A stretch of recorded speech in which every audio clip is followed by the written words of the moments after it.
My name is Jerry Ivey, and this is my presentation on Shingilla. It's in the water. So, for this public service announcement, I'm going to let you know a little bit about something you might not know anything about. But chances are you've had it in your body at some point. You may even have it right now. So, let's say that tomorrow you get the great notice you want a trip to a third world country. Nice resort. This is where you think you're going. It's going to be in beautiful Mexico. You're going to enjoy great beaches, great water, great resort. Then you get there and realize it's not all that it's cracked up to be. But you know what? You're going to make the best of it anyway. And making the best of it usually starts with poor decisions.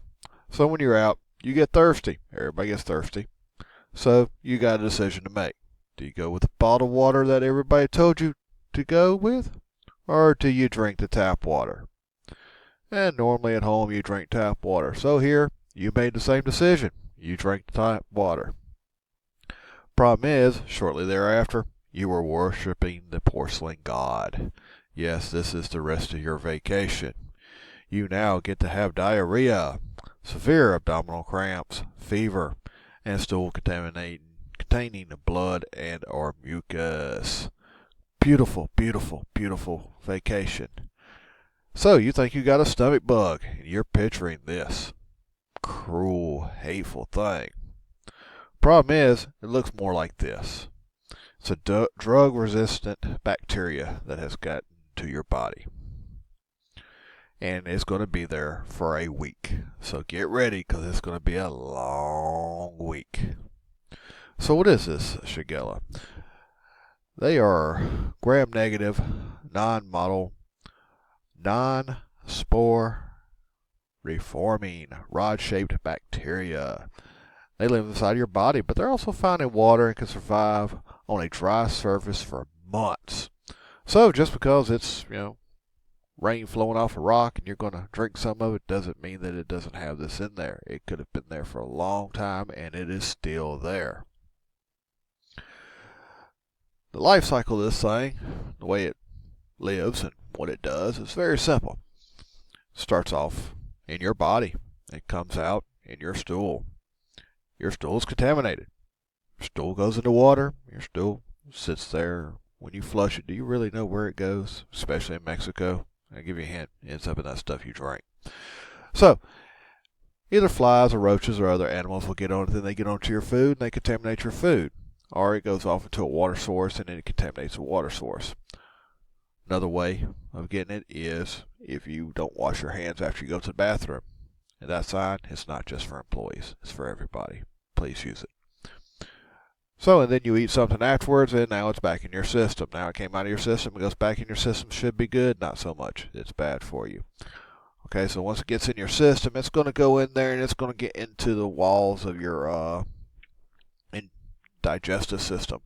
Once it goes in there, it's going to start breaking down, and it's going to grow. These things grow like you wouldn't believe. They have one purpose in their life. They grow. They reproduce.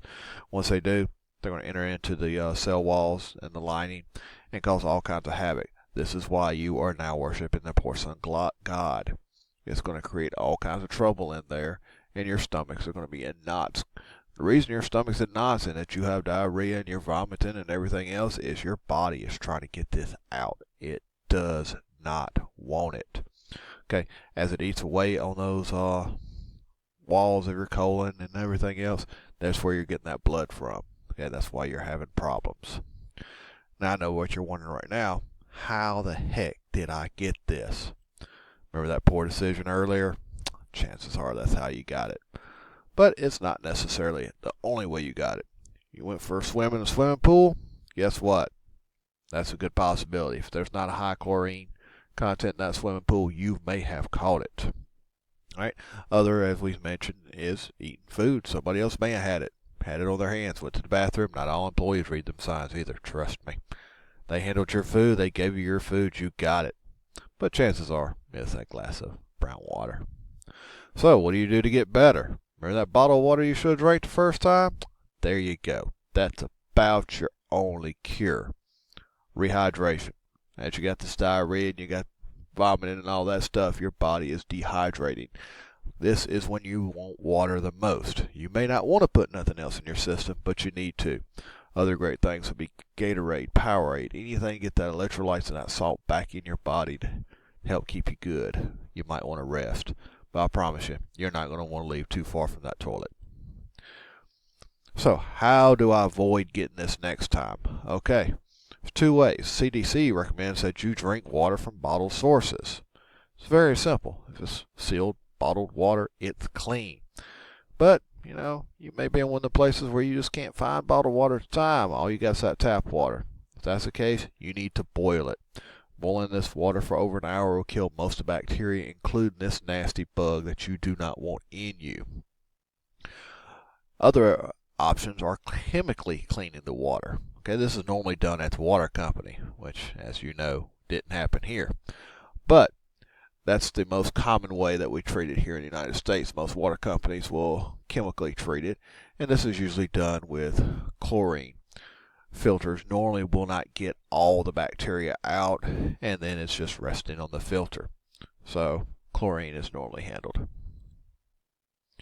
So, am I the only person that got this bug? No. It's estimated to cause 80 to 165 million cases of this disease and over 600,000 deaths every single year. So why haven't I heard about this before? Because here in the U.S. we only have about 300 cases each year, and it only results in about 5,000 deaths.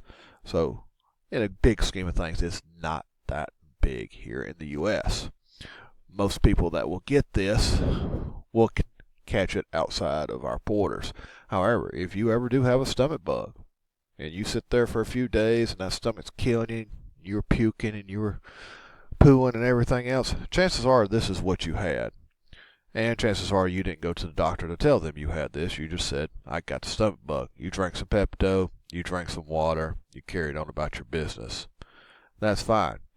Thing is, you're one of those 300,000 cases. Or you're one of the 600,000 more cases that probably aren't reported to the CDC and they're not really tracking it. So if you want to know more about this, here are some links that are posted where I got the information and where you too can go and find out all kinds of great interesting facts about this great bacteria that you do not want.